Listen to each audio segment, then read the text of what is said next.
ontem o primeiro ciclo das nossas festividades de Ano Novo. Aksamea, Shana Tová para todos, não perder a oportunidade.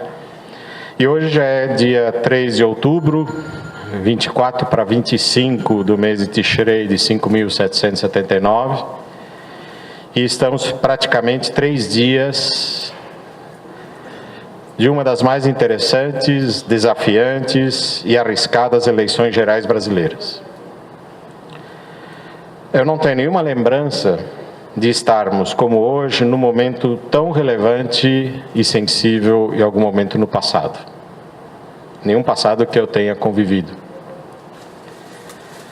Convidamos, para nos ajudar a entender o cenário atual brasileiro, 2 importantes e relevantes educadores que comporão o nosso espaço. Em ordem alfabética, eu chamo primeiro o professor Dr. Cláudio Couto.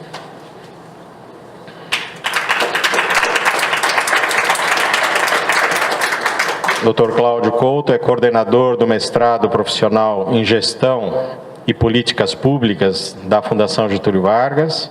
É graduado em Ciências Sociais em 1991, mestre em Ciência Política e doutor em Ciência Política pelo ano 2000. Todos os títulos obtidos pela Universidade de São Paulo. Ele tem uma vasta experiência e vasta atuação dentro do núcleo docente permanente do curso de pós-graduação em Administração Pública e Governo, na linha de pesquisa de Política e Economia do setor público. Foi secretário adjunto e depois executivo da Associação Nacional de Pós-Graduação e Pesquisa em Ciências Sociais no biênio 2013-2014 e 2015-2016. Colunista eventual de política dos jornais Valor Econômico, Estado de São Paulo, e colunista fixo de política no site The Brazilian Report. Para compor o espaço, chamo e convido o professor Dr. Rafael de Paula Santos Cortes. Por favor, Rafael. O Rafael Cortes é doutor em Ciências Políticas pela Universidade de São Paulo, graduado em Relações Internacionais pela Pontifícia Universidade Católica de São Paulo, em 2002. E foi bolsista de iniciação científica da FAPESP, ele defendeu o mestrado na Universidade de São Paulo e obteve o título com trabalho sobre coordenação eleitoral nas eleições majoritárias brasileiras. Atualmente é professor de política da PUC de São Paulo, ocupa o cargo de analista político sênior na Tendências, consultoria integrada e professor. Possui trabalhos na área de instituições políticas brasileiras e política comparada. Áreas de interesse, sistema partidário, estudos legislativos, controles democráticos, novo institucionalismo e economia política. Bastante amplo.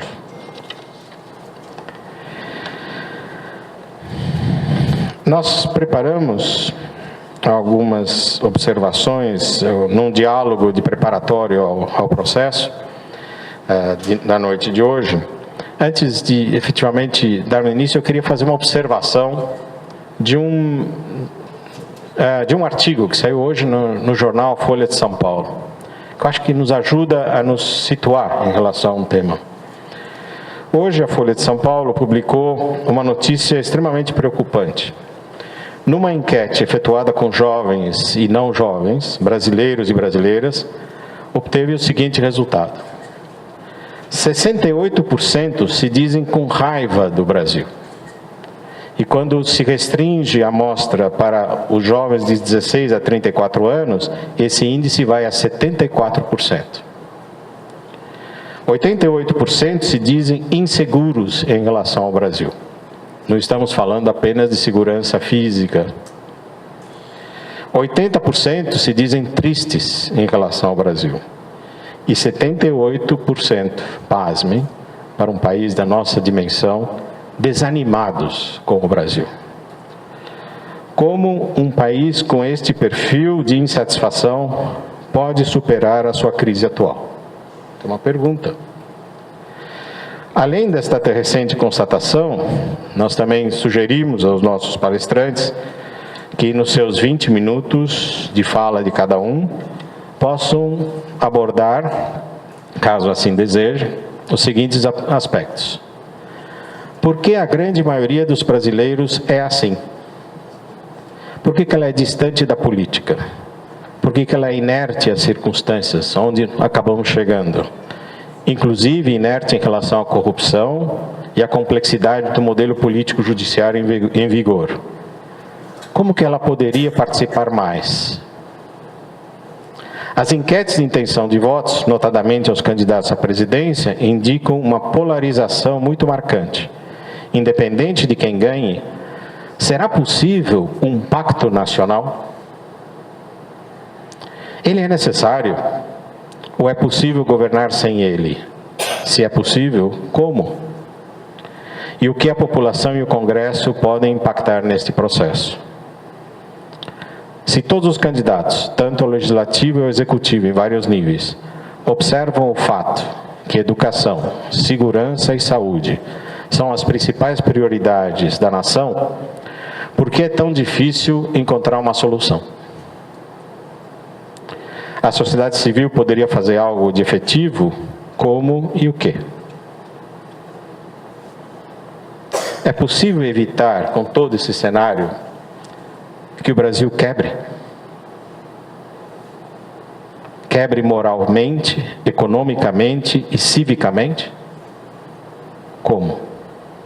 Bom, vocês ficam livres a abordar os temas por colocados, ou fiquem livres de colocar na forma que lhes parecer mais adequado para abordar o tema, eleições e conjuntura política atual brasileira, da forma que desejarem. Depois da apresentação dos palestrantes, nós teremos 30 minutos dedicados a perguntas da plateia, que basta levantar e indicar, fazer a pergunta. Eu vou atuar como moderador. E, completado esse ciclo, nós teremos até 5 minutos finais para cada palestrante apresentar suas considerações finais. E aí nós vamos para o nosso L'Chaim. Informo que esse evento não tem nenhum cunho partidário. Ele tem o objetivo de comentarmos e entendermos a realidade brasileira neste momento tão relevante.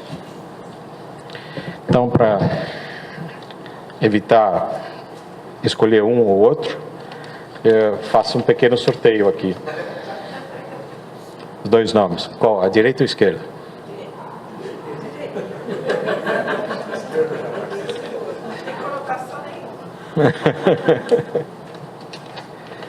Rafael Cortez, a palavra é sua. Fique à vontade. Você quer vir aqui ou quer falar? Como você preferir.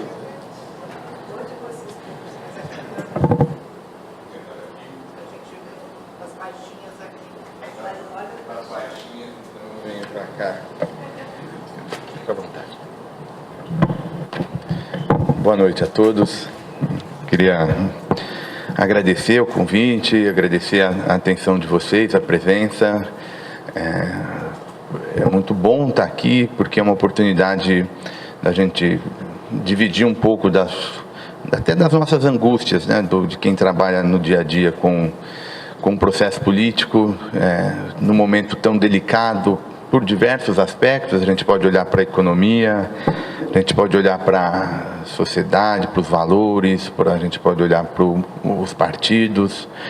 Então, a minha ideia aqui, no fundo, é menos chegar com afirmações mais categóricas e mais propor alguns temas de reflexão e que, na verdade, são, no fundo, um pedido de ajuda para que vocês também receberam o feedback de como é que a gente pode encaminhar essas questões. A gente tem uma série de perguntas, a gente poderia, todos aqueles temas, eleição, partido, por que isso dá insatisfação. Eu vou optar por pegar essa questão de por que a sociedade brasileira confia pouco nas instituições políticas e qual que é o efeito dessa baixa desconfiança. Acho que a primeira tarefa para a gente pensar o problema da confiança nas instituições, representação, por que aqueles temas que são clássicos, né, a segurança, a saúde, a educação, não recebem o devido tratamento, se são tão urgentes, se as pessoas manifestam as preferências, por que elas não se sentem minimamente representadas. Então, eu vou sair um pouco da discussão conjuntural da eleição de 18 e conversar um pouco com vocês sobre o tema da representação, que eu acho que, aliás, é um dos mais interessantes e intrigantes temas da gente que faz análise política e que faz ciência política. Tem uma série de trabalhos. O que é representar, né?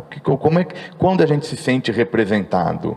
Quando quem toma a decisão tem algum atributo comum a gente, então o trabalhador vota em trabalhador, mulher vota em mulher, e só para pegar alguns exemplos estilizados. Então, o simples fato da gente ter em comum com um líder, com um representante, algum atributo igual, isso já nos basta para a gente se sentir representado? Como que a gente se sente representado? Então, essa é uma questão que a ciência política, a filosofia política, ela não conseguiu responder com o devido cuidado. E, ao mesmo tempo, é um problema sério, porque não é só no Brasil. Se a gente faz umas pesquisas comparadas, essa insatisfação com a democracia, a insatisfação com os partidos políticos, ela é presente em boa parte das democracias, mesmo nos países avançados, mesmo nos países em que a gente, olhando como brasileiro, enfim, olhando da nossa realidade, sugeriria que estariam consolidado, ou que está todo mundo satisfeito e feliz como os partidos se organizam ou como os partidos governam em regimes democráticos. Não é necessariamente verdade. Então, há insatisfação partidária nos Estados Unidos, nos países da Europa. Isso é um problema comum. Então, o que será que está acontecendo e qual é a relevância e a implicação desse processo? Não tem como, embora a discussão sobre representação seja mais geral, não tem como a gente não enxergar a partir do que está acontecendo no caso brasileiro, né? E eu vou destacar só um ponto que me parece essencial de toda essa história. O Cláudio depois certamente vai saber explicar melhor do que eu. E só um parêntese que é importante da nossa biografia: o Cláudio foi meu professor. Então, eu sempre faço esse comentário, mas qualquer bobagem que eu falar, a culpa é do professor, que não foi tão bom. Então, vocês, por favor, não gostarem de uma coisa, vão, né, a quem de fato é direito, né? Eu sou só um eterno aluno. Mas o Cláudio depois conversa melhor com vocês de por que a gente chegou até aqui. Mas, entre toda essa confusão, eu queria pegar um aspecto de como as instituições democráticas estão sendo problematizadas e questionadas pelos próprios atores políticos, né? É uma campanha muito marcada por uma agenda negativa, por um questionamento se a urna eletrônica funciona, quem que tem direito a voto, quem tem direito a se candidatar, até porque um partido importante, o Partido dos Trabalhadores, durante um período, selecionou um candidato que estava preso, né, que não dispunha de liberdade no momento da escolha. Então, apareceu esse problema, né, que é um problema que não é pequeno de resolver, mas é que, no fundo, ele retrata uma questão maior, né? Notem, a gente discute, então, a legitimidade das regras básicas de convivência, de como os atores políticos, como quem participa do jogo democrático, essas regras eles não conseguem mais se entender. Por isso que toda hora tem o Poder Judiciário tentando defender alguma coisa ou arbitrar algum conflito que não foi resolvido na arena política. E esse é um questionamento que reverbera na sociedade, reverbera no nosso dia a dia. A gente aprendeu. Primeiro a gente desmistificou essa ideia. É verdade que a gente não tinha uma imagem que o brasileiro gostava de política, mas talvez esteja mudando, né? Hoje, um evento dessa natureza é uma amostra de que, de alguma maneira, todos se sentem tocados por esses problemas. Então, eu vou partir dessa questão, porque me parece que esse é o problema principal que a gente tem que resolver, se a gente quiser começar a endereçar respostas para a saúde, para a educação, para a segurança pública, para ficar nos temas sugeridos para a gente conversar aqui hoje. Sem essas regras básicas serem minimamente acordadas, os atores e a sociedade não conseguem olhar para aquele ponto que interessa, né, que são essas políticas públicas. Então, acho que esse é o principal, isso é o que eu desejo, que a eleição de 2018 represente um marco, que a gente consiga deixar para trás esse debate sobre regra de convivência e passe a olhar como melhor representar ou como melhor política vai atender às preferências do eleitorado e da sociedade. Democracia, a definição literal do termo, é alguma variação de ou governo do povo, ou governo para o povo, ou governo pelo povo, né? O governo o governo da maioria, no mínimo. O problema é como é fazer para essa maioria governar, né? Então, como é que essa maioria, como é que a gente traduz essas preferências da maioria em decisões do governo?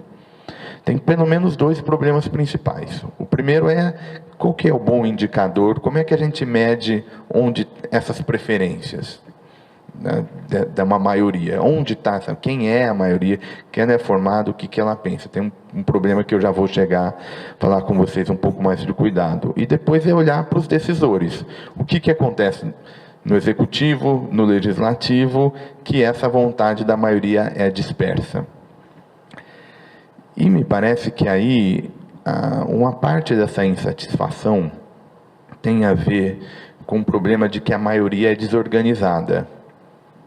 A maioria não é uma coletividade única, ela só faz sentido se ela se organiza, senão somos todos atomizados, indivíduos com preferências separadas. É preciso que essa maioria se reúna, que dê voz.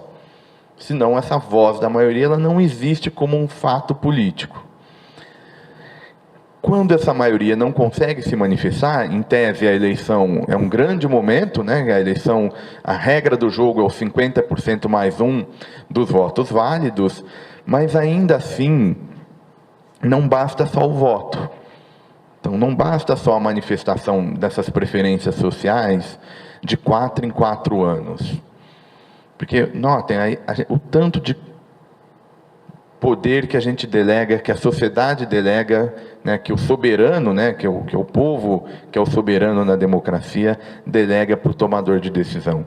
O Estado regula contrato privado de compra e venda de aluguel, o Estado regula que horas eu posso sair ou voltar, como eu tenho que comportar, regra econômica, regra setorial, qualquer que tenha um negócio, enfim, o Estado está presente na nossa vida. No momento que a gente acorda, tem alguma regulação que foi definida pelo Estado. Ou seja, a gente delega muita coisa, muito problema para os políticos resolverem. E a gente não, esse controle de 4 em 4 anos é um controle muito tênue. A gente está percebendo que ele não é o suficiente. O mundo funciona mais rápido, outras variáveis vão entrando. Tem crise econômica, tem mudança de governo, e a gente perde a voz. Se ficarmos só de 4 em 4 anos, a sociedade perde a voz. Então, uma das questões que eu queria lidar com um pouco mais de cuidado é esse papel da sociedade civil diante dessa perda de poder que a gente delega para o político de 4 em 4 anos e depois se sente vulnerável, que a gente não tem outra manifestação, né, de como fazer esse controle, como levar a informação para que eles tomem decisão. E me parece que o papel da sociedade civil é de alguma coisa tampar esse espaço, ou chamar atenção para determinadas questões nesses 4 anos, entre o processo eleitoral. Só a eleição é muito pouco. Se a gente fizer esse encontro aqui, faz esse debate, vamos às urnas agora no final de semana, no domingo, e depois no segundo turno, no dia 28, e ficarmos esperando, e eu digo ficarmos a gente enquanto sociedade, 4 anos para ver o que acontece e fazer um balanço geral, isso vai ser muito pouco. Isso não vai ser suficiente para preencher esse vazio, esse amargor que a gente tem com o processo político. No caso brasileiro, é ainda mais difícil, essa sensação é um pouco mais complicada. Porque o que em geral ocorre? Tem 2 maneiras como os países organizam as democracias. O jargão que a gente usa lá, umas são democracias que a gente chama majoritárias, e outras são democracias, isso não é um palavrão, eu prometo para vocês, consociativas. Esse primeiro modelo, talvez o exemplo mais clássico, seja o Reino Unido. Por que eu estou chamando a atenção para o Reino Unido?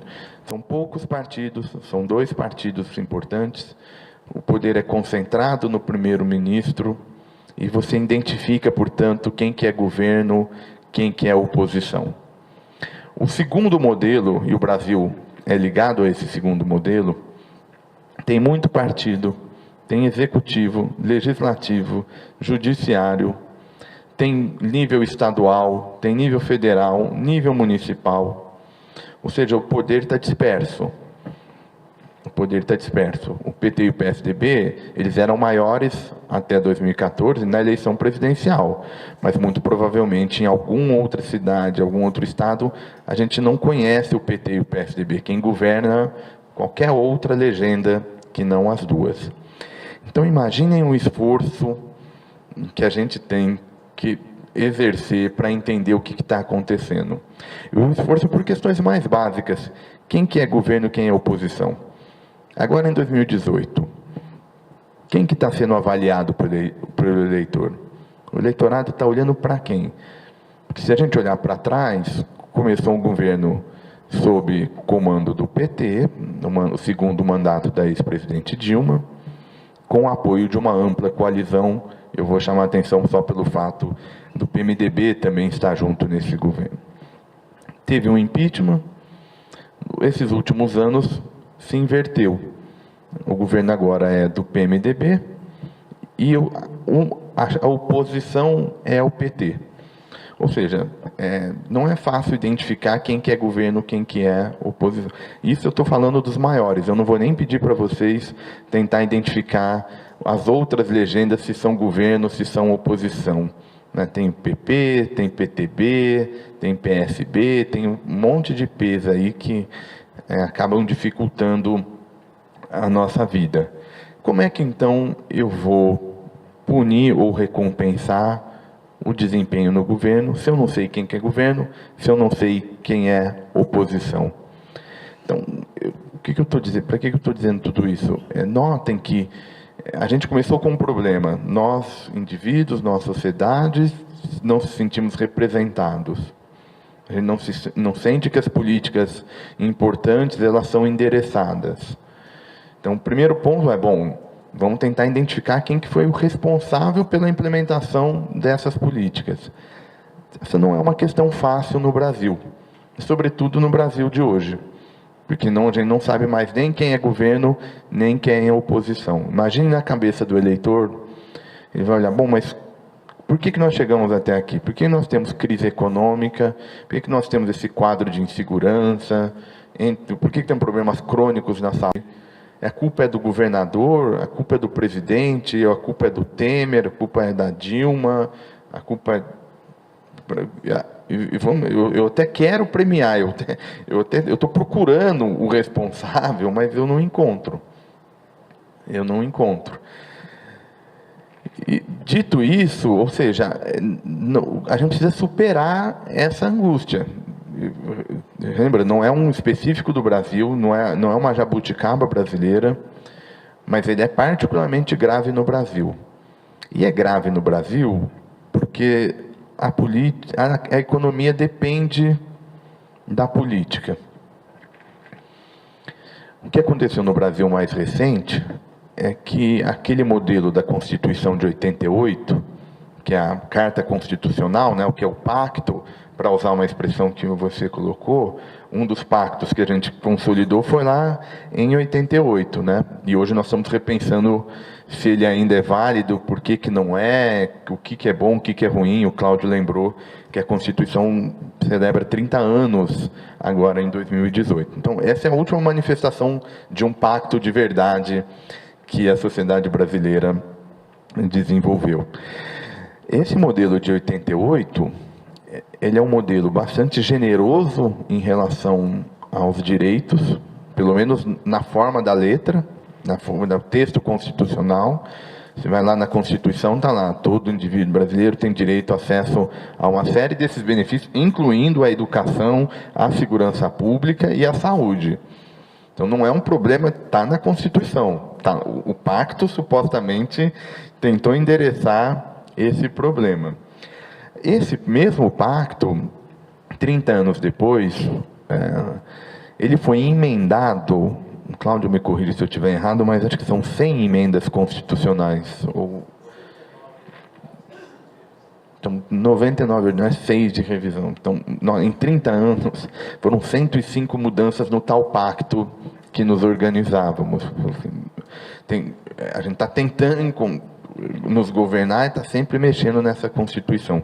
Mas tem um particular problema ou pelo menos uma questão delicada. Desde 88, houve um aumento do gasto público como porcentagem do PIB, né, como porcentagem da economia brasileira. Então, num certo sentido, a educação, a saúde e a segurança pública não são bem atendidas, não é tanto por problema de gasto, porque a gente não gasta pouco. O gasto só cresceu nesses últimos 30 anos. Se tem um gasto, tem que ter o lado da receita, né? Contabilidade que a gente usa na nossa vida individual e cotidiana. Receita, do ponto de vista do governo, tem duas fontes: ou é endividamento, ou a gente faz dívida e vai sempre rolando para pagar essa despesa que está lá na Constituição, ou a gente aumenta tributo, ou aumenta a carga tributária. Então, outra coisa que só fez aumentar nesses 30 anos de Constituição é a carga tributária como porcentagem do PIB. Então, cerca de 40% da economia brasileira é tributo, né, é tributada. Esse é número de país desenvolvido, de país de estado de bem-estar social, sueco, dinamarquês, esses casos importantes. Um problema, do ponto de vista econômico, é que agora não tem mais receita para lidar com esse gasto. Tem mais gasto do que receita. Então tem duas soluções: ou corta gasto, ou aumenta a receita. Então a insatisfação, especificamente na economia, e por que a gente não se sente representado, vem por conta dessa necessidade de ou mexer no gasto, ou mexer na receita. Mas aí eu amarro os dois pontos e depois já passo a palavra para o Cláudio. Então a gente começa uma longa jornada dizendo de por que nós estamos insatisfeitos. O segundo passo é entender que a gente não consegue responsabilizar quem é o governo, quem é a oposição.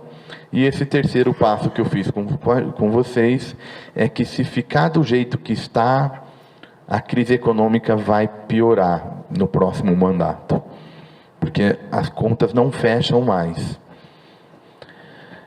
Esse é o problema que o próximo presidente vai enfrentar. E aí eu amarro. Agora, é um presidente que muito provavelmente vai ser eleito muito mais por rejeição ao outro do que propriamente uma conexão da sociedade com determinado programa. Então parece que a gente vai ter tudo de novo, né? Vai começar um novo ciclo político e ele começa com aquela mesma angústia inicial que a gente começou. Para não encerrar numa nota tão negativa, dar um pouco de esperança, eu acho que aí é o papel da sociedade civil. Acho que é o papel de utilizar essa quantidade a facilidade de meios de comunicação, todo mundo produz informação, acesso à informação e se organizar. O político, ele está sempre pensando em eleição, então ele precisa sentir o barulho para que ele saia desse estado de letargia. Esse barulho é a sociedade civil organizada. Alguém vai fazer barulho. Pode ser um setor econômico, uma categoria econômica, ou pode ser alguma coisa mais próxima ao interesse público, ao bem comum, algum outro valor. Alguém vai fazer. Não tem vazio no poder.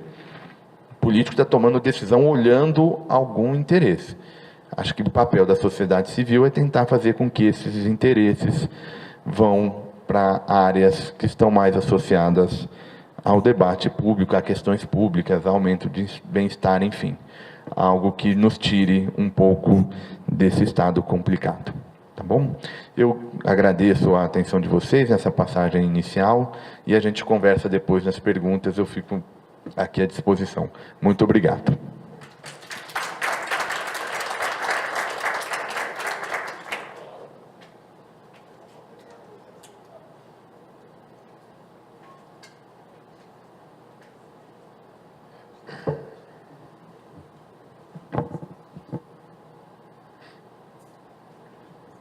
Bem, boa noite.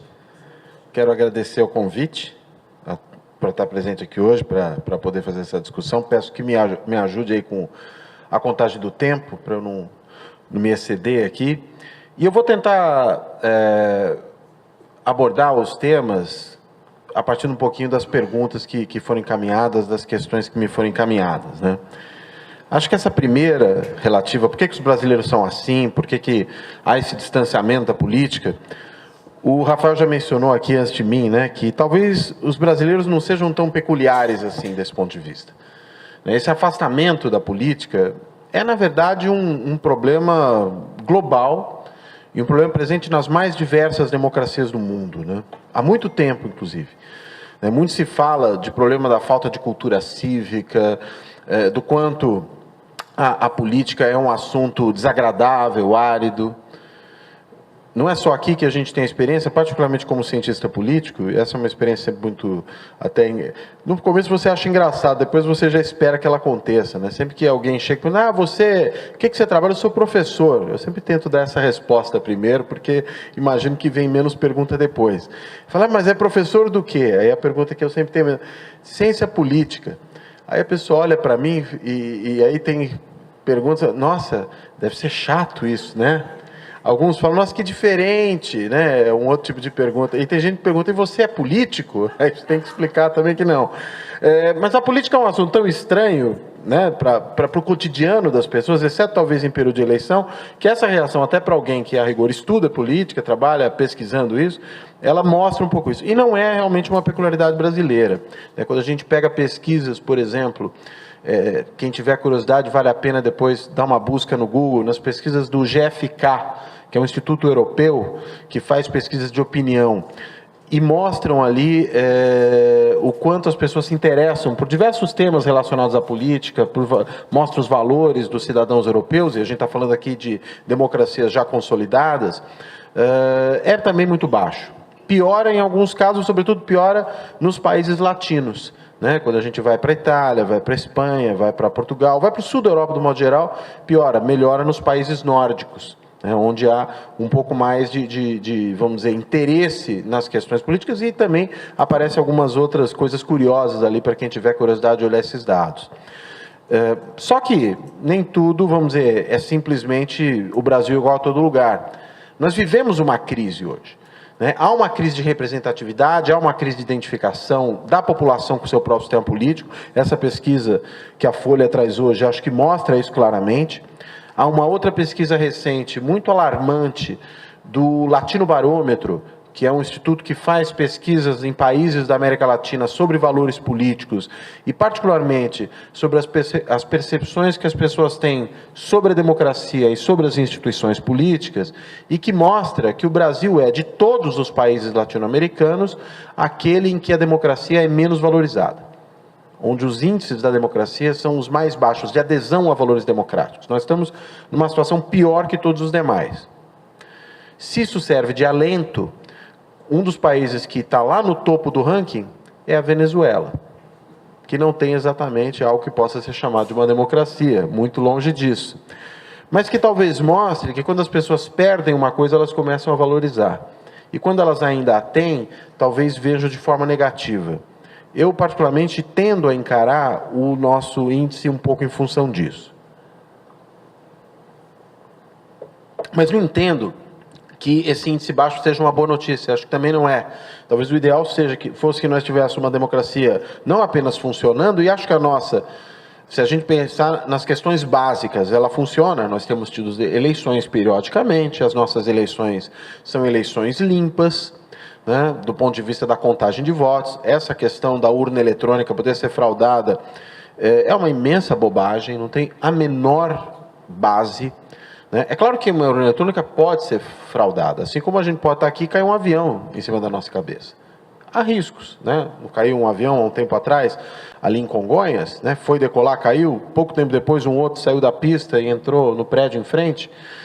Isso pode acontecer, mas não é uma coisa provável. Normalmente o avião é o meio mais seguro de transporte que existe, e ainda assim acidentes acontecem. Pode ocorrer algum tipo de violação? Pode, mas é altamente improvável, e nós não temos nenhum sinal de que isso tenha acontecido. Até hoje, nesses todos os anos. A única evidência concreta que nós temos a respeito das urnas eletrônicas é que com elas o voto nulo e branco diminui. Nós tínhamos uma incidência de votos nulos e brancos muito elevada até a adoção das urnas eletrônicas. A partir do momento que elas são adotadas, essa incidência despenca. E despenca porque mesmo aquele cidadão menos escolarizado, ele sabe digitar um teclado. Ele digita o número de telefone e ele decora ou anota o número do seu candidato, vai lá e acerta. Às vezes até quando ele erra, ele acerta. Eu digo isso por quê? Porque o número do candidato a presidente, do candidato a governador, é sempre o número do partido. E às vezes o eleitor chega lá para votar no candidato a governador ou a presidente, só que os primeiros votos são para deputado federal e estadual. E ele começa digitando ali, digita o nome da legenda, vira voto de legenda. Então ele errou, mas ele deu um voto que não foi nulo nem branco. Acabou, ao querer votar no majoritário, no candidato para o executivo, votar no proporcional, que é o candidato ao legislativo. Isso acontece também na eleição de prefeito e vereador.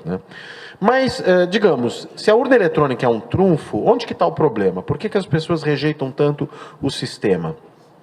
Elas rejeitam o sistema porque eu diria que a nossa democracia, como várias outras, mas a nossa, a meu ver, num grau talvez maior do que algumas outras, padece de um problema que me parece que é uma doença da democracia. E que doença é essa? É a doença que eu chamaria de uma oligarquização. Ou seja, a gente tem uma democracia que funciona em boa medida como se fosse uma oligarquia. O que isso quer dizer? Quer dizer um sistema político que é, em boa medida, capturado pelos próprios políticos para servir aos seus interesses próprios e não ao interesse dos seus representados. Isso não acontece porque a política é profissional. Eu também sempre me bato contra a ideia, que me parece equivocada, de que política não pode ser uma profissão. Por que eu me bato contra essa ideia? Porque, normalmente, um político, ele pode ter todos os defeitos do mundo. Ele pode ser corrupto, ele pode ser desinteressado do interesse público, ele pode ser alguém mal preparado. Isso para falar dos defeitos. Claro que também há qualidades nas pessoas, mas pensando só nos defeitos. Agora, tem um defeito que não há um único político que o tenha e que seja um político que tenha uma carreira razoavelmente longa na política, que é não trabalhar. Políticos trabalham tremendamente. Eu, particularmente, jamais gostaria de ser político, por isso que eu prefiro ser cientista político, porque o cara não tem final de semana, ele não tem vida familiar direito, ele normalmente trabalha todos os dias da semana por uma longa jornada. Ele, quando não está, por exemplo, se é um deputado no Congresso, mas trabalha só de terça a quinta, porque ele volta e vai estar lá fazendo trabalho na base, vai estar fazendo trabalho no partido, ele não está normalmente na piscina. Ou seja, é um trabalho intenso que a política profissional demanda. E é do jogo. Os que não fazem isso perdem a eleição para o adversário. Seja o adversário dentro do partido, seja o adversário de outro partido.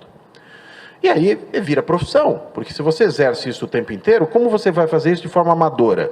Só há uma maneira de fazer isso amadoristicamente: ter muito dinheiro e fazer como se fosse um esporte.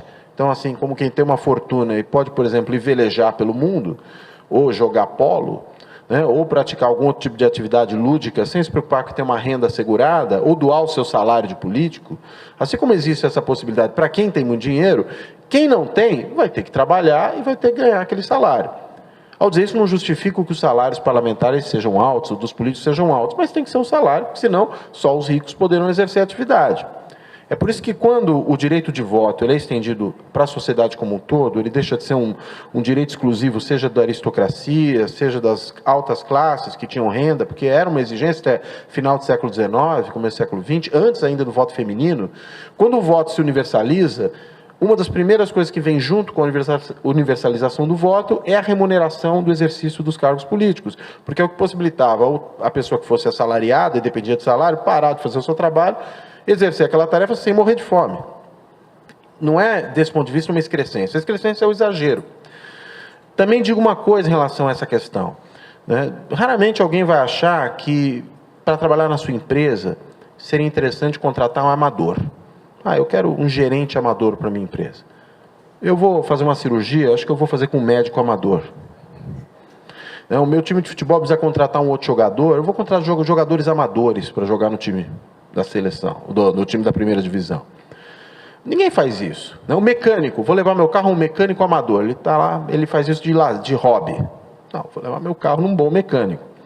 Nada impede que o mecânico invente um defeito que o seu carro não tenha, mesmo sendo profissional. Nada impede que o seu médico te receite um medicamento do laboratório que paga a viagem dele para o Congresso. Nada impede que o seu advogado invente uma questão no processo que não precisava, só para postergar o processo. E por aí vai. Né? Ou que o jogador finja que está machucado, só para poder folgar. Ou seja, todas as profissões são sujeitas a vícios. E os políticos, desse ponto de vista, não são diferentes. Agora, a oligarquização vem também da profissão. Porque se o cara só faz aquilo, desenvolve, como todo profissional, interesses próprios para aquela atividade. E o problema é quando isso leva a um descolamento entre aquele interesse do político como profissão e dos seus colegas todos, e aqueles que são os interesses da população que o colocou lá. E claro que quando isso ocorre é notado, e uma das consequências disso, que não é a única, mas é uma delas, é a corrupção. Quando isso ocorre, existe evidentemente um imenso desapontamento da sociedade com a classe política e com a atividade política e, consequentemente, com os partidos, que são aqueles que são, digamos, as empresas dos políticos. Aqui e alhures, começo do século passado, já havia um sociólogo alemão importante, Max Weber, que já falava dos partidos como empresas, dos políticos como profissionais. Falava da política como uma vocação em que se vivia da política. Ou seja, não é uma novidade, não é uma peculiaridade nossa, é inerente ao caso. Não dá para querer negar isso, seria ingenuidade querer negar isso. Então a gente precisa trabalhar com a melhora. Assim como a gente regulamenta as profissões, exige que os profissionais atuem corretamente, tem que exigir algo similar dos políticos. Enquanto isso não acontece, se produz esse imenso desapontamento, as pessoas não têm vontade de participar, não se interessam pouco, só se interessam na época da eleição, quando muito, e às vezes aceitam muitas informações por valor de face. Se chegou pelo WhatsApp, deve ser verdade. Se for o meu amigo que falou, deve ser verdade. E todo tipo de preconceito, todo tipo de informação ruim se dissemina, ainda por cima agora, nessa época de fake news. Agora, não é uma coisa que se resolve do dia para o outro e nem se resolve com educação formal. Educação formal é muito importante, é necessária, mas ela por si só não torna as pessoas interessadas em política. Há muita gente que tem uma altíssima educação formal, mas muitas vezes na sua área de especialização e não olha para a política como um problema. Claro que quem é cientista político faz isso também por dever profissional, mas quem não é, não necessariamente o faz. E você tem às vezes indivíduos sem tanta educação formal que têm um interesse genuíno por política, acompanham aquilo, assim como quem acompanha o noticiário de esportes, aquele cidadão acompanha o noticiário de política e vê naquilo algo importante para ele, seja porque acha divertido, seja porque acha importante mesmo. E é daí que vem. Agora, não quer dizer que a gente não deva se empenhar numa educação cívica, numa propagação dessas ideias, na disseminação de informações, nas conversas. Tudo isso é realmente muito importante e é importante esclarecer as pessoas. Eu vejo, por exemplo, muitas vezes as pessoas não têm a menor noção de como efetivamente um deputado é eleito. Como é que meu voto vira deputado? Como é que eu dou meu voto e eles estão... Por que aquele cidadão que eu votei foi tão bem votado e não entrou, e o outro que teve menos voto entrou? As pessoas não entendem como funciona o sistema eleitoral. E se não entenderem, não vão entender exatamente como é, inclusive, que elas devem votar. Recentemente, um colega nosso estava alertando as pessoas num texto que saiu publicado, não lembro agora em qual jornal, para o seguinte: não vote na legenda do partido, vote no candidato. E há uma razão para isso. Porque se você votar na legenda do partido, pode ser que o seu partido tenha muito voto de legenda e ele perca cadeiras no Legislativo. Você vai falar, como assim? Porque se hoje tem uma lei aprovada numa recente reforma política, reformas políticas acontecem o tempo inteiro, apesar das pessoas reclamarem que elas têm que ser feitas, elas têm sido feitas e as pessoas não sabem. E uma dessas recentes reformas políticas definiu que, se um candidato não tiver pelo menos 10% do quociente eleitoral, que é o mínimo de votos que um partido deve obter para eleger um candidato, esse candidato não entra na casa. pode parecer uma boa ideia, porque a ideia qual é? Evitar o chamado efeito Tiririca, o efeito Enéas, aquele candidato muito bem votado que puxa os outros sem voto com ele. O Enéas, só para lembrar o caso que eu nunca me esqueço, sempre falo isso para meus alunos quando estou discutindo o sistema eleitoral com eles, ele teve lá 1,5 milhão de votos mais ou menos, o último colocado da sua chapa, que ele elegeu mais 5, elegeria 6, mas o partido só apresentou 6 candidatos, contando ele. O menos votado teve alguma coisa por volta de 300 votos. É menos do que a chapa derrotada para a Atlética da GV teve na última eleição.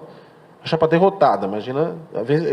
E esse indivíduo se elegeu. O que aconteceu? Se elegeu graças aos votos do Enéas e, portanto, do partido, já que é um voto proporcional, voto dado a um candidato vira voto do partido, e depois saiu do partido. Ou seja, ele devia sua eleição ao partido, saiu do partido. Então, essa ideia dos 10%, qual é a ideia? Evitar que alguém assim se eleja, para que o partido não lance só puxadores de voto e outros sem representatividade que possam entrar. Parece uma ideia interessante, em princípio. Acho que ela faz sentido, já que a gente vota em pessoas também. Só que a consequência é, se um partido tiver muito voto de legenda e os candidatos individualmente tiverem poucos votos, pode ser que eles não sejam eleitos e que os votos de legenda sejam desperdiçados, inclusive. Esse é o risco. Então, não vote na legenda, escolha um candidato. Essa é uma coisa importante. Esse tipo de informação não circula. Circula muito pouco, pelo menos. A própria Justiça Eleitoral faz aquela campanha sempre, vote, não, o voto é o seu direito, é a sua voz, e não gasta o mesmo tempo de propaganda na TV e falar, você sabe como é que você vai votar para deputado e como é que seu voto vai eleger alguém? Eles podiam gastar o tempo com isso, as pessoas iam votar, mas iam ao mesmo tempo entender o que seu voto significa. Infelizmente não tem isso. Mas é um longo processo, ele nunca vai ser resolvido por completo, também não dá para a gente ter ilusões que um dia seremos todos cidadãos como na ágora grega ideal, não a verdadeira, a que a gente imagina que existisse. Porque aquela a idealizada também não existiu. Isso não vai existir, é normal, as pessoas estão cuidando da sua vida privada, enquanto que os políticos cuidam para elas da vida pública. Mas tem uma consequência, que é o risco desse afastamento, ele sempre vai existir em alguma medida. Agora, a segunda questão, que foi levantada é a seguinte, será que a gente está vivendo, dentro desse ambiente, uma polarização excessiva? Eu acho que não há dúvidas quanto a isso.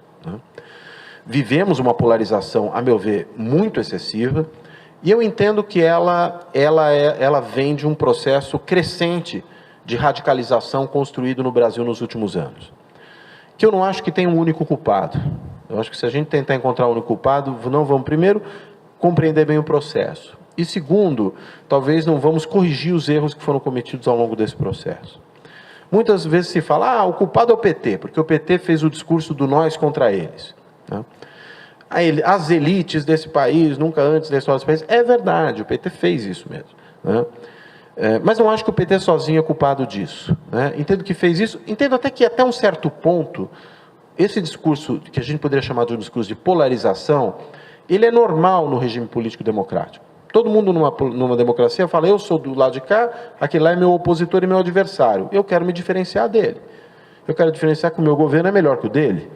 Que eu tenho ideias melhores, propostas melhores, que eu governo melhor. É assim que funciona. Acho que parte do discurso da polarização tem a ver com isso. O problema é quando você vai longe demais nesse discurso e o seu adversário vira inimigo. Ou quando você passa a estigmatizar o seu adversário. Quando você é a única coisa que presta, e ele não apenas não vale nada, como ele é um rato que tem que ser eliminado da vida pública. Se você parte dessa ideia de que ele não vale nada, a gente não está mais na democracia. E eu entendo que muitas vezes esse discurso foi feito também contra o PT. Quando o PT começa a ser atacado como o criador da corrupção no Brasil. Como se a gente não tivesse, por exemplo, antes o malufismo, o ademarismo, o Collor e tantos outros. E o PT também. Mas não o PT exclusivamente. Então, esse discurso extremamente radicalizado, me parece que ele vira uma espiral, É um pouco aquela coisa de briga, de bate-boca que vai num crescente, Um fala, você não fez tal coisa, aí o outro já xinga, aí o outro aumenta o xingamento, daqui a pouco eles estão saindo na pancada. Quando isso acontece, a gente chega ao cenário que chegou. E o cenário que chegou é um cenário de radicalização, a gente conversava aqui antes, 2 minutos, em que se vota mais, eu falo demais mesmo, em que se vota mais contra do que a favor. Veja, votar contra também é parte do jogo da democracia, também não vamos imaginar que é o fim do mundo, sobretudo no segundo turno. Eu me lembro de uma eleição, alguns anos atrás, na França, que talvez ajude a pensar um pouco o que está acontecendo aqui no Brasil agora. Embora eu acho que a França tenha uma história particular que pode gerar diferenças. Talvez aqui muitos vão se lembrar desse caso. Houve uma eleição na França, o presidente na França, na época, era o presidente... oh, meu Deus. Lionel Jospin, né, do Partido Socialista Francês. E ele concorreu à sua reeleição, mas o governo dele era um governo que não empolgava os próprios socialistas, o eleitorado socialista. Resultado, o eleitorado socialista não foi votar. Houve uma grande abstenção, o voto não era obrigatório, as pessoas não foram votar. Qual não foi a surpresa? Quando, de repente, ficaram em primeiro e segundo lugar o candidato conservador, o Jacques Chirac, e o candidato da Frente Nacional, né, o Jean-Marie Le Pen, pai da atual Marie Le Pen, filha dele, do candidato da neofascista, né, da extrema-direita francesa.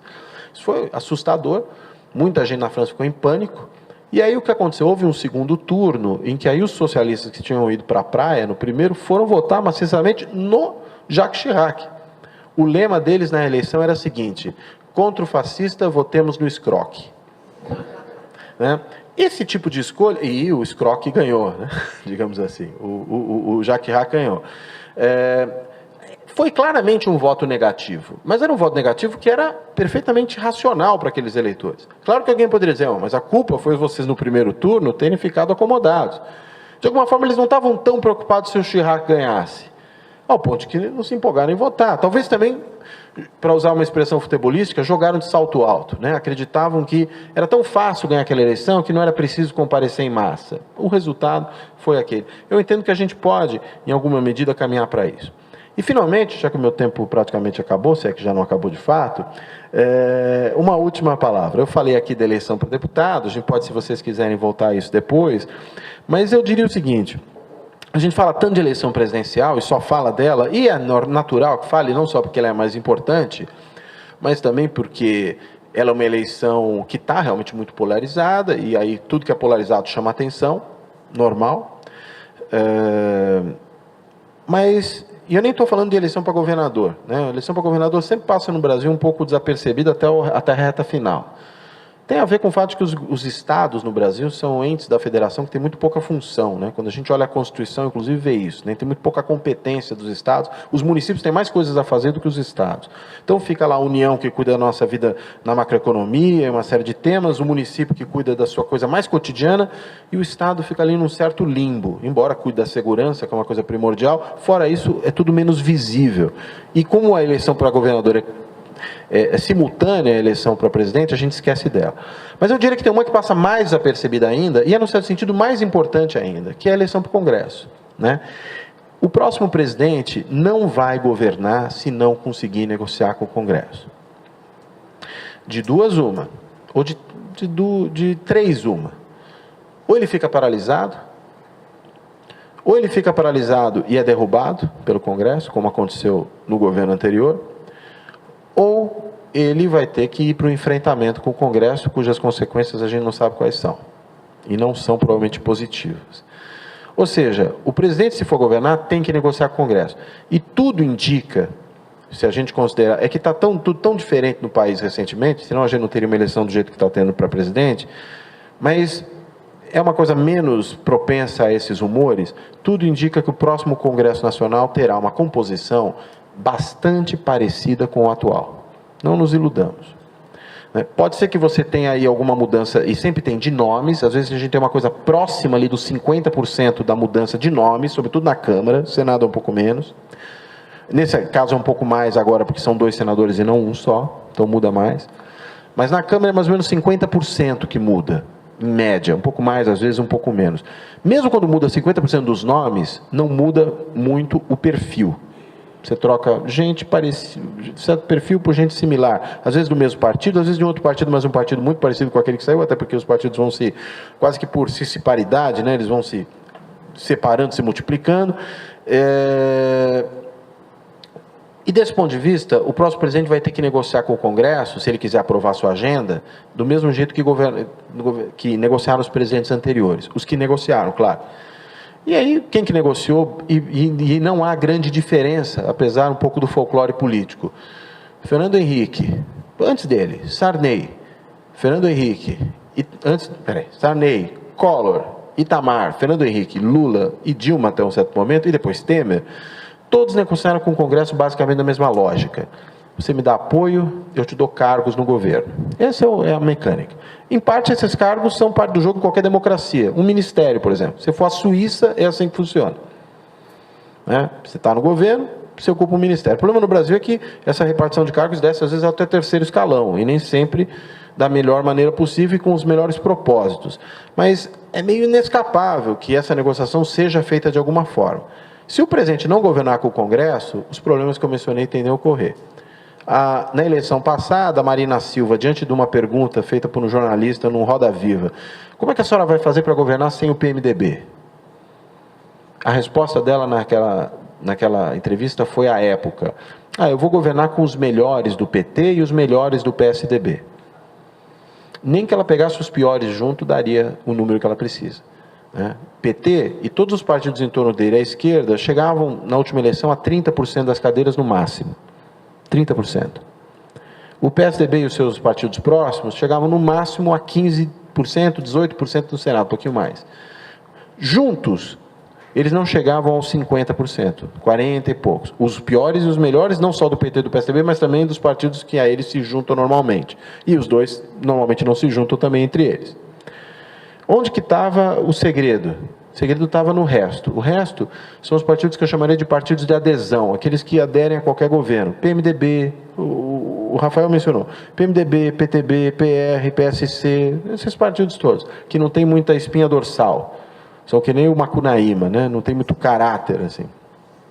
Mas eles apoiam qualquer governo. Apoiaram o Sarney, apoiaram... O Collor ficou meio enrolado. Uma parte desses partidos apoiaram o Collor, outros não. Apoiaram o Sarney, apoiaram o Collor, apoiaram o Itamar, apoiaram o Lula, apoiaram o Dilma, estão com o Temer e eu entendo que estarão com o próximo governo, seja ele qual for. É o que muita gente chama de centrão. Todos os governos brasileiros governaram com o centrão. E os mesmos partidos apoiaram governos de posições opostas. PT e PSDB. Será que eles vão com o próximo? Eu creio que irão. Acho difícil que não vão, seja ele qual for. Seja Haddad, seja Bolsonaro, seja eventualmente um outro candidato que eu acho que nesse momento é muito pouco provável. Então, o Congresso tende a ser isso. Ainda assim, é melhor olhar bem, pensar no voto, analisar bem, escolher um bom candidato. Obrigado.